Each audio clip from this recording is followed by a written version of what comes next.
여러분 지금 모세가 고라에게 말씀하고 있습니다.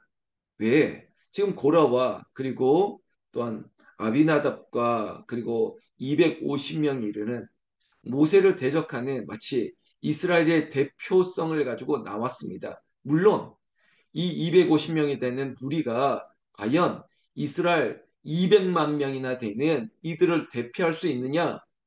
우리는 질문해야 되는 것입니다. 마치 이런 거죠.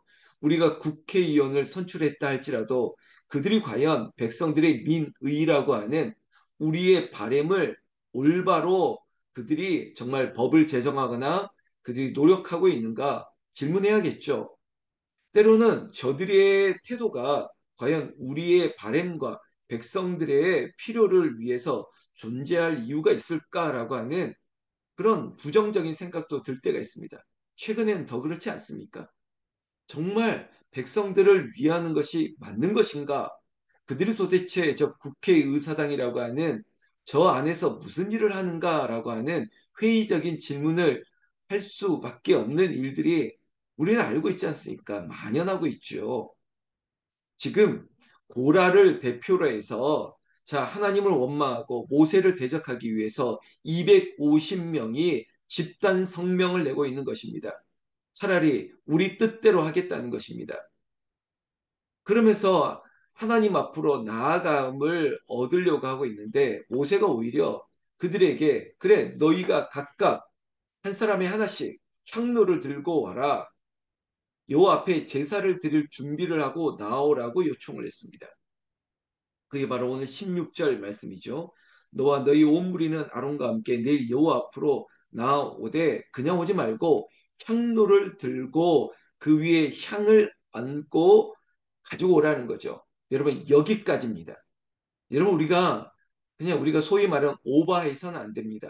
그 이상도 되면 안 됩니다. 넘치면 안 되는 거예요. 자, 모세는 여호와 앞에 우리가 제사를 드리기 위해서 각각의 향로와 그 위에 향을 얹어 오라는 것입니다. 그러면 불을 내리는 것은 하나님이 하시는 것이고 그리고 그 성소에서 드리는 제사는 불로 드린 제사 아니었습니까? 그 불은 누가 관리합니까? 대제사장이 관리하는 것이죠. 구약의 제사는 굉장히 엄격했습니다. 그리고 구약의 제사는 그 순서와 방식과 모든 절차가 따로 있었습니다. 그걸 알고 있기 때문에 모세는 향로를 가지고 와라. 그 위에 향을 얹어 와라. 그리고 그 다음은 제사장이 집례를 하는 거죠. 우리가 이 구약의 제사를 잠깐 생각해 보더라도 뭐 화제, 번제, 속건제, 속제제, 소제 이러한 제사들이 있을 때에 그것들을 제사장이 집례를 했지 않습니까? 그런데 그것을 알고 있는 상황으로 우리는 17절 말씀 보면 너희는 하면서 각각의 가져온 것들을 여호와 앞에 들고 오라고 얘기하는 것입니다. 자, 제각기 향로를 들고 그 위에 향을 얹고 각 사람이 그 향로를 여호와 앞으로 가져오라. 향로는 모두 250개라. 너희와 아론도 각각 향로를 가지고 올지니라. 자, 250명을 다시 한번 확인하고 있는 것이죠.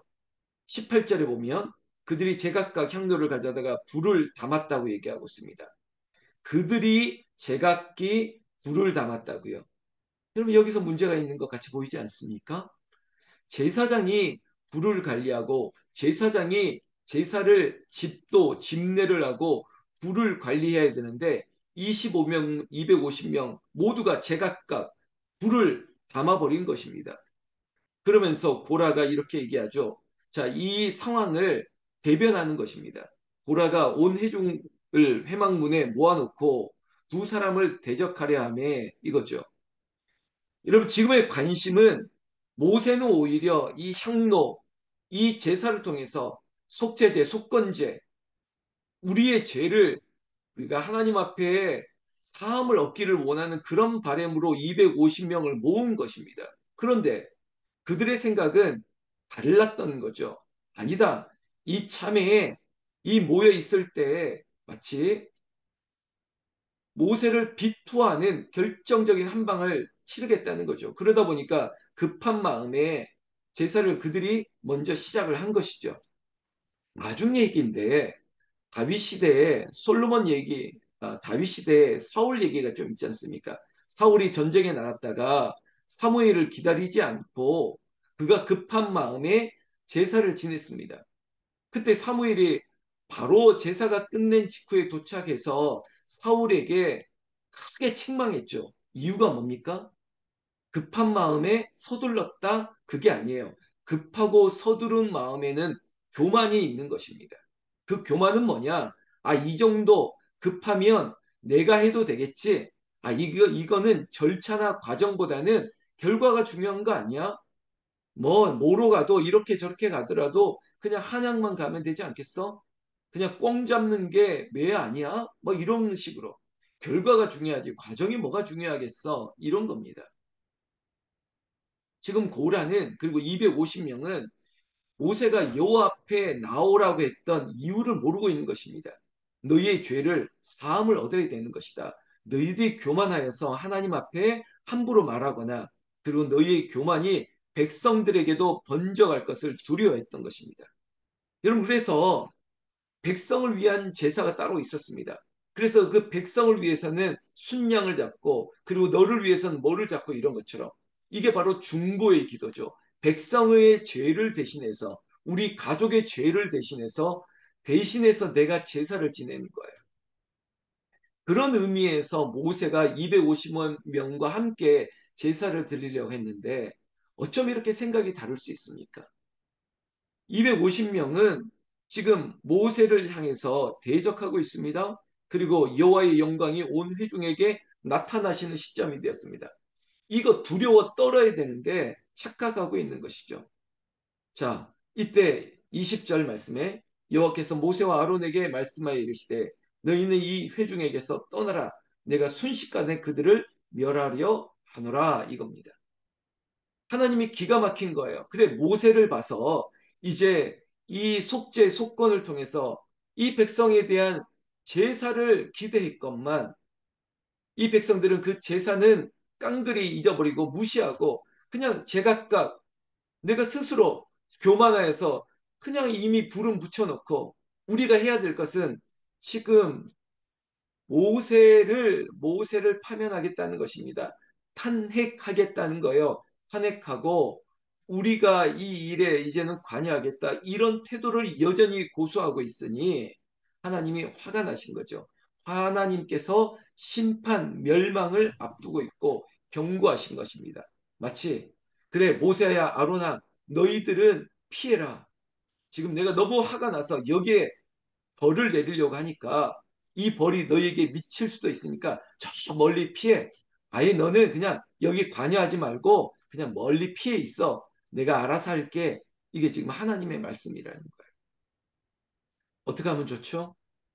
자, 여러분, 우리에게 영적 교훈이 이런 겁니다. 여러분, 우리 가정에 내 가족 중에 누군가가 죄를 범했던 사실을 보고 하나님 용서해 달라고 하나님, 내 대신 나를 봐서라도 하나님 이 죄를 용서해 달라고 기도할 때 어쩌면 만약에 가설이고 가정입니다. 하나님께서 우리에게 응답합니다. 너는 살려줄 거니까 이 가정 버리고 그냥 넌 나와. 그리고 이 가정을 내가 불을 내리고 아니면 땅을 꺼져서라도 이거 다 집어삼켜 버려야겠어. 뭐 지금 이러고 있는 응답이 왔다고 생각합시다. 어떻게 하면 좋죠? 하나님, 고맙습니다. 제가 짐 싸서 얼른 나갈 테니까 잠깐만요. 5분만 기다려 주십시오. 하고 나가야 되겠습니까? 아니죠. 지금 모세와 아론도 그걸 얘기하고 있습니다. 성경 말씀 22절 보십시오. 그 두 사람이 엎드려 이르되 이렇게 시작하고 있습니다. 제가 어제 소나미 한계를 통해서 이미지를 통해서 남겨줬죠. 이런 어떤 얘기를 들었습니다. 다른 사람의 얘기를 들으면 괜찮습니다. 사람의 말은 반응할 필요도 없습니다. 중요한 것은 하나님의 음성이 하나님의 깨달음이 우리에게 왔습니다. 그리고 기도 가운데 응답을 들었습니다. 그러면 들었다면 뭘 해야 될까요? 엎드리는 거예요. 여러분 이게 우리에게 영적인 교훈이 돼야 되고 삶이 되고 실천이 되었습니다. 들었으면 엎드려야 돼요. 그 말은 뭐냐면 듣고 순종하는 거예요. 여러분 믿음은 들음에서부터 나는 거예요. 듣고 순종하는 거지. 듣고도 흘려버리고 아이 뭐 그런 일이 있겠어? 뭐 하나님이 심판하신다고 그럴 리가 있겠어? 이게 바로 교만이라는 거죠. 근데 겸손은 엎드리는 거예요. 엎드리는 거예요. 하나님 엎드려서 비오니 이 기도. 사랑하는 새벽을 깨우는 여러분들, 우리가 날마다 엎드리는 거예요. 하나님, 나는 죄인입니다. 내 힘으로는 이걸 감당할 수가 없습니다. 내 힘으로는 이 교회를, 우리 집을, 그리고 내 하는 일을, 우리 자녀들을 내 힘으로는 할 수 없사오니 엎드리는 거예요. 하나님, 불쌍히 여겨 주시옵소서. 이 광야의 시대를, 그리고 하나님 넘어 이제 가나안으로 들어가려고 하는데 하나님 여기서 멸망시키면 어떡하십니까? 하나님 용서해 달라고 엎드리는 거죠. 아무리 자신을 향해서, 여러분 우리 가족 중에서 혹시라도 나를 향해서 비난의 화살을 쏘고 나를 향해서 정말 분을 일으키고 화를 일으켰던 그 사람에 대해서라 할지라도, 나를 비방하고 거짓말하고 비난했던 그 상대가 죽을 일을 당하고 그리고 그 죄값을 당할 때 우리는 어떻게 해야 될까요? 그래도 엎드리는 거예요. 이게 바로 기도의 대제사장의 역할입니다. 그래 하나님, 그래도 엎드리고 기도하고, 이게 뭐죠? 중보 기도인 거예요. 하나님, 그래도 하나님, 22절에 하나님이여 모든 육체의 생명의 하나님이여 한 사람이 범죄하였거늘 온 회중에게 진노하시나이까. 아무리 저 고라라고 하는 저 사람이 폐역한 일을 했다 할지라도 왜 저 사람 때문에 그의 자손과 그 집안을 다 멸하시려고 하십니까? 이런 분명히 죄를 3, 4대까지 묻는다고 했지 않습니까? 너의 죄값을 너의 자녀들 3, 4대까지 멸하겠다고 했던 하나님을 향해서 하나님 멈추시옵소서, 그리하지 마시옵소서. 이게 바로 모세의 중보 기도인 것입니다. 사랑하는 성도 여러분, 제가 그런 중보 기도하기를 원하고 여러분들이 그런 중보 기도의 사람이 되기를 원합니다. 하나님께서는 칼을 뽑아 정말 심판하시려고 해도 이 중보 기도를 들으시고 이 모세의 엎드려짐을 보고 하나님의 마음이 돌아가는 것입니다. 돌이키는 것이죠. 이 공동체를, 이 백성들을, 이 어리석은 백성들을, 차라리 너희들 말고 다른 민족을 세워서 내가 소위 말해서 일으키는 게 낫겠다. 너희 말고 다른 사람이 낫겠어. 여기서 우리 끝내자 하고 싶은 하나님의 마음 없었을까요? 있었겠죠. 해도 너무한다. 징글징글하다 너희들. 야, 여기서 끝이다. 그만하자 이제. 갈라서자. 하나님 만약에 우리와 같은 마음을 잡수셨다면 아마 우리는 남아있지도 않았을 것 같아요. 아니, 지금 이스라엘 백성들의 태도, 그들의 말, 그들의 행동, 하나님은 정말 인간이 아니시라니까요. 자, 여호와께서는 어떻게 했을까요? 23절에 여호와께서 모세에게 말씀하여 이르시되 회중에게 명령하여 이르기를 너희는 고란과 다단과 아비란과 장막 사방에서 떠나라 하라, 이겁니다. 그래? 그래. 네 말을 듣고 하나님께서 그러면 저 백성들을 살려내기 위해서 격리입니다. 격리.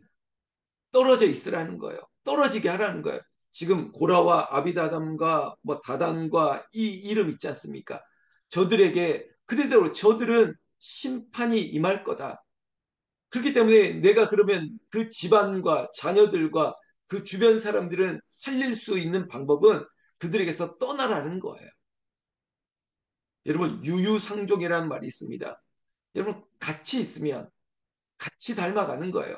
여러분, 죄를 물들지 않게 하는 것은 죄에서 떠나는 거예요. 죄인과 멀어지는 거예요. 우리가 자녀들에게도 하지 않습니까? 나쁜 친구들과 어울리지 말라고 떨어지라는 거예요. 지금은 더더욱 엄중한 상황입니다. 죄인, 이 죄에 마치 전염성이 있는 저들의 불평과 불만과 거짓말과 하는 저들이 대적하는 저들에게서 백성들을 떨어뜨리는 거예요. 이건 결국은 저들을 살리겠다는 겁니다. 심판에서 면해 주시겠다는 거예요. 뭐 때문에? 모세의 중보기도 엎드려서 하나님, 저 백성들은 불쌍히 여겨달라고, 한 사람의 죄가 때문에 모두에게, 사실 이게 성경적이거든요. 아담 한 사람의 죄 때문에 모두에게 죄가 들어왔습니다. 이 원리는 로마서에 있는데 한 사람의 죽음으로 말미암아 온 사람이 살아났습니다. 바로 예수 그리스도죠. 아담으로 죄가 들어오고 예수 그분으로 말미암아 죄를 사함을 받게 되는 원리, 그게 맞아요. 지금 이 상황도 고라와 저들의 죄 때문에 이스라엘 전체가 멸망당할 뻔했습니다. 그런데 모세가 중보기 도했죠. 한 사람의 기도가 이렇게 위대하다는 것입니다. 지금 우리는 그 기도합시다. 내가 교회를 위해서 기도하고 여러분이 기도를 위해서 교회를 위해서 기도하고 여러분이 저와 함께 우리 가정을 위해서 우리 자녀들을 위해서 기도하면 하나님께서 불쌍히 여기시는 거예요. 하나님께서 응답하십니다. 엎드려 기도하는 것들을 하나님이 외면하지 못해요. 여러분 결국은 어떻게 했습니까? 어떻게 됐습니까? 여러분 그럼에도 불구하고 고라와 같은 사람들은 여전히 교만합니다. 대적합니다. 그리고 성경적인 오늘의 결과적으로 본다면 하나님께서 땅을 갈라서 그들을 삼켜버렸습니다. 그리고 그 상황 자체를 이스라엘 공동체에는 마치 레슨, 교훈이 되게 하셨습니다. 이 얘기가 오늘 쭉 이어지죠. 자, 31절 보십시오. 그가 이 모든 말을 마치자마자 그들이 섰던 땅바닥이 갈라지니라. 여러분, 그들 여전히 마치 따지는 거예요. 대꾸하는 거예요. 내가 뭘 잘못했냐고. 아니 모세 당신 우리한테 시비 거는 거 아니냐고. 아니 따지고 보면 너도 잘못한 거 아니냐고. 끝까지 교만합니다. 끝까지 회개하지 않아요. 그러니까 그 모든 말, 결국 살리는 말이 아니라 스스로 죽이는 말을 하는 거예요. 그러니까 하나님께서 모든 백성들이 보는 앞에서 땅이 갈라졌습니다.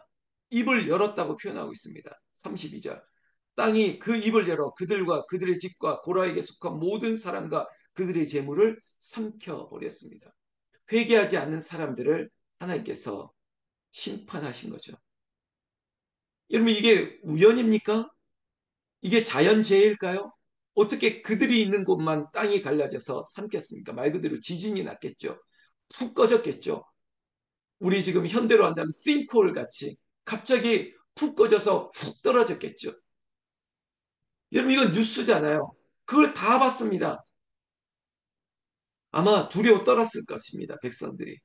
그러다 보니까 우리는 나중에 시편을 보게 되면 고라 자손들의 시를 보면 놀랍지 않습니까?